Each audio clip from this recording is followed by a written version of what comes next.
Bharat England మధ్య ఇవాళ మూడో వన్డే మ్యాచ్ జరగనుంది. అహ్మదాబాద్లోని నరేంద్ర మోదీ స్టేడియంలో మధ్యాహ్నం 1:30 మ్యాచ్ ప్రారంభం కానుంది. ఇప్పటికే 2 మ్యాచ్లు గెలిచి సిరీస్ కైవసం చేసుకున్న భారత్ చివరి మ్యాచ్లను గెలిచి క్లీన్ స్వీప్ చేయాలని భావిస్తోంది. మరోవైపు ఒక్క మ్యాచ్లో అయినా గెలిచి పరువు నిలబెట్టుకోవాలని ఇంగ్లాండ్ ఆటగాళ్లు చూస్తున్నారు.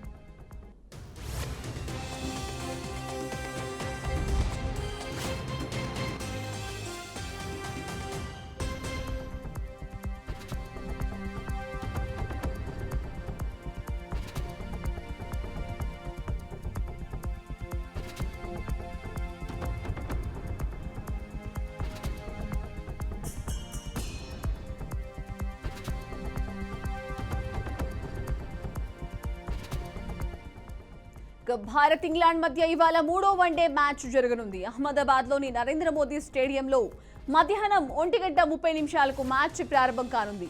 ఇప్పటికే 2 మ్యాచ్లు గెలిచి సిరీస్ కైవసం చేసుకున్న భారత్ చివరి మ్యాచ్లోనూ గెలిచి క్లీన్ స్వీప్ చేయాలని భావిస్తోంది. మరోవైపు ఒక్క మ్యాచ్లో అయినా గెలిచి పరువు నిలబెట్టుకోవాలని ఇంగ్లాండ్ ఆటగాళ్లు చూస్తున్నారు.